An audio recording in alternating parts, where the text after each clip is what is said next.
Have you ever felt the weight of a grudge pulling you down? If you have felt it and felt its impact on your productivity, you will agree that it's a habit we need to deal with.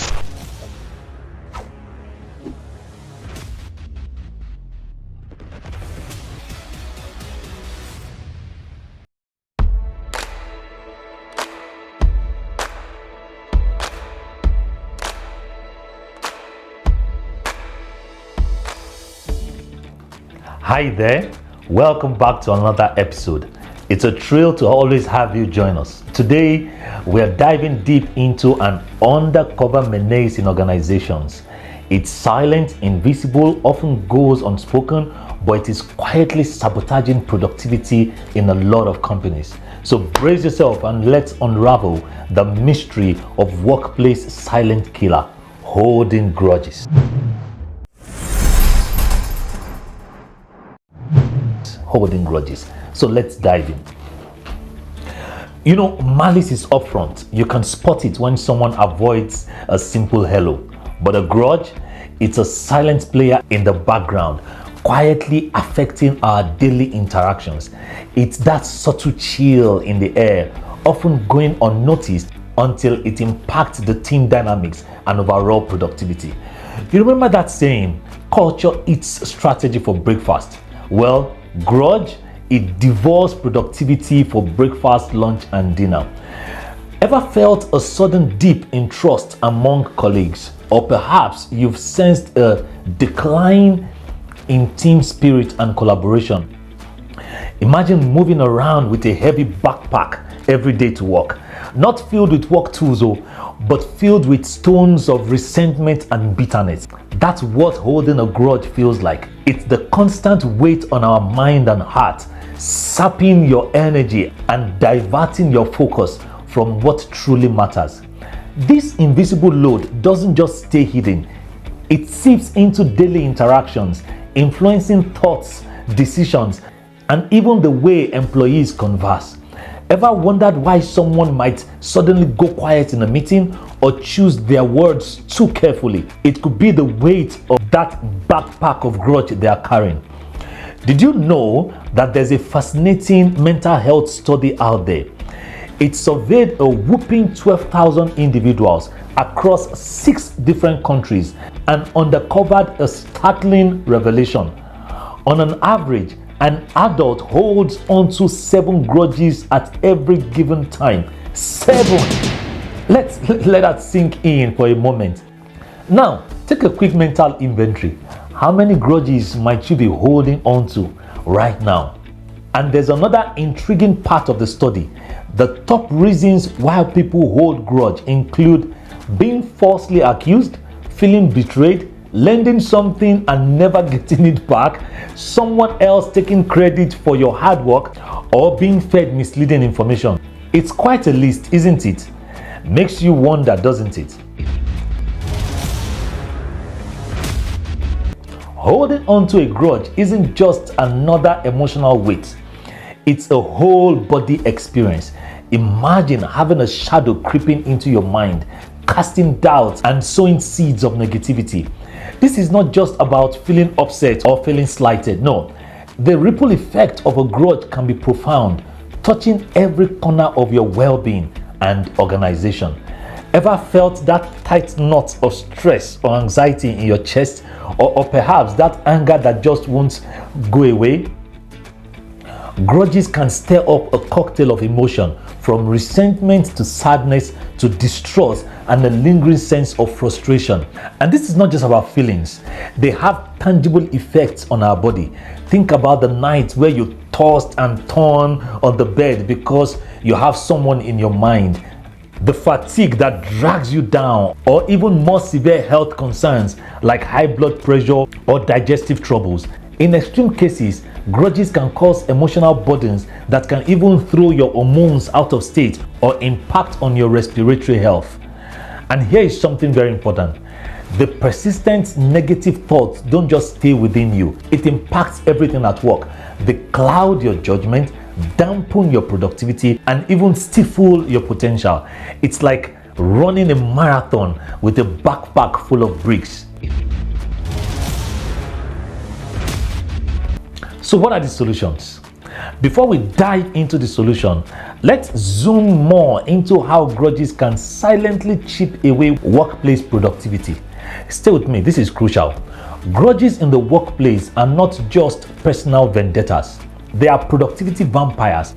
When they lock in with individuals, it is the businesses that pay the price. Imagine trying to work with a foggy mind where every thought is clouded with resentment. That's what grudges do to you. They distract, they derail, and they slow down everything you're doing. The result is a dip in productivity, more mistakes, and a sluggish pace in getting things done. But it doesn't just stop there. Grudges have a way of tangling up relationships, turning one's harmonious team into battlegrounds. It's not just about two people. At the heart of grudge, the entire team feels the chill. Conversations become stifled, collaboration stumbles, and before you know it, the office is buzzing with whispers and side glances or side comments. Trust, that golden glue that holds the thing together, will begin to go down. And when trust crumbles, it's like pulling a thread of a well-knitted sweater. Everything unravels. When relationships start to fray, the entire workplace atmosphere shifts. Suddenly, what was once a vibrant, energetic space feels heavy, charged with tension. It's like a domino effect. One strained relationship can set off a chain reaction, turning the environment into a toxic place. And in this toxic cycle, stress and anxiety becomes the unwelcome daily visitors. This negativity doesn't just hover, it seeps into every aspect of work. Employees, instead of looking forward to their day-to-day work, they start dreading it. Their job satisfaction reduces, and before you know it, they are eyeing the exit, searching for a breath of fresh air elsewhere. And here's the deal. The toxic atmosphere doesn't just affect their morale. It stifles creativity, puts a damp on innovation, and throws a wrench into collaboration. Picture trying to brainstorm or collaborate while going through a fog of resentment.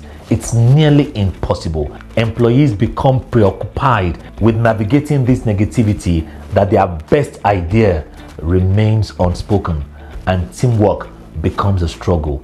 The ripple effect of workplace grudges is undeniable. It is not just about two people at odds, it's about the entire ecosystem of the workplace being thrown off balance. Alright, so let's tackle this workplace productivity killer head on. I've got two-pronged approach for you. One is for the individual and the other for the organization. So let's start with you, the individual. Take a moment and reflect. Have you ever felt the weight of a grudge pulling you down? If you have felt it and felt its impact on your productivity, you will agree that it's a habit we need to deal with. Let's embark on a little self-reflection. Now deep dive and ask yourself, why do I hold on to grudges? Maybe it's one of those common reasons like being falsely accused, feeling betrayed, or that time someone didn't return something you borrowed, or perhaps someone took credit for the hard work that you've done or fed you with misleading information. If none of these resonate with you, then what's the trigger for you? Identifying it is the first step to letting it go. How do you wear your grudges? Is it through sarcasm jabs that you sting people with? Or maybe it's through those cold silence, avoiding eye contact, or perhaps you're withholding crucial information from people. Do you find yourself disengaging from team activities or giving someone cold shoulder in a meeting? Or worse off, do you let your anger manifest physically? Now, here's a thought to ponder on. What joy or satisfaction are you drawing from holding on to this grudge? If your honest answer leans more towards negative, it might be a sign that this grudge is draining your emotional strength. Holding on to negativity without any real benefit other than the illusion of hurting someone else isn't a sign of strength. It's time for some introspection. No one with emotional strength will clearly have these negative impacts from their choices and sustain those choices. Unfortunately, some people are not even aware that they are keeping grudges. They are not aware of the negative impact on them and other people. We call them unconscious, emotionally incompetent people. So if you have been able to identify your pattern, your style, and the effect on you, then you are aware. That's self-awareness in emotional intelligence, but that's not enough, although it's a crucial step. The second step is to recognize that there are other actions you can take apart from the actions that you've been taking whenever someone does something that would usually make you start holding grudge. One of those actions is to decide you will adopt communication and forgiveness. There's a level of unforgiveness that is aiding your ability to hold that grudge continuously, irrespective of what other emotion it's making you feel.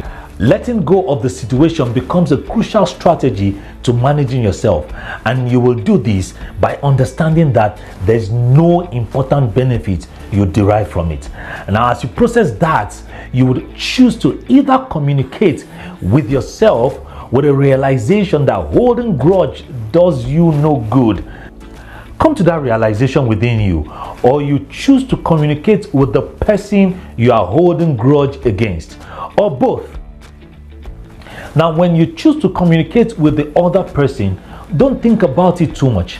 Choose the right place, right time, right atmosphere, and let the person know that they did something that's making you feel somehow or feel certain emotions. Now, the person might not agree with your perspective.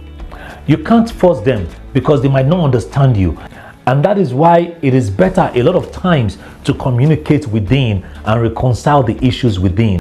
To reconcile means to think within yourself about letting the situation go and to engage with the person effectively. In the midst of this, don't forget the activation of your empathy. And this is about viewing the situation from the perspective of the other person. Usually, I'll tell my clients to imagine that they are the other person and begin to see what the person is seeing, or hear the situation with the ears of the other person. What they see and hear with this exercise is usually profound, and the exercise usually aids them to resolve the issues outrightly. Now, if the case is that someone else is holding grudge with you and you can see it, feel it, hear it, then it will be potent for you to approach the person. In this type of situation, it's usually better to approach the situation with curiosity than communicating from a conclusive standpoint. For example, let the person know that you are noticing something and you are curious to know if you are correct or if it's a wrong assumption, because you believe if it's right, then you would like to remedy the situation, and if you are wrong, it's fine. After creating that background, then explain what you have noticed that made you conclude that the person might be holding grudge against you. Let the person know that if it's the case, you are willing to address it, as it is not healthy for workplace productivity. I can't assure you that everyone would appreciate your gesture. Some might even make it worse. What is key is that you have communicated and called out the unhealthy pattern. Calling out an unhealthy norm is a good way of dampening the effect in your environment. Hopefully it works for you. And please, if you are not able to let go, then by all means, see a therapist. Now, for organizations, HR and leadership must be intentional about championing a productive work culture, an environment where people feel valued and heard, an environment where people share their mind freely with no fear that what they've shared will be used against them. So reward and encourage contributors. Secondly, organizations should have a conflict resolution mechanism in place, a system where there's a ready-made mediator who can broker peace within conflicting colleagues. Continuous training is also very important, even when it is not a full-fledged training. It could be a pep talk or online classes, or you can share videos like this one that will elevate employees' knowledge about subjects like this.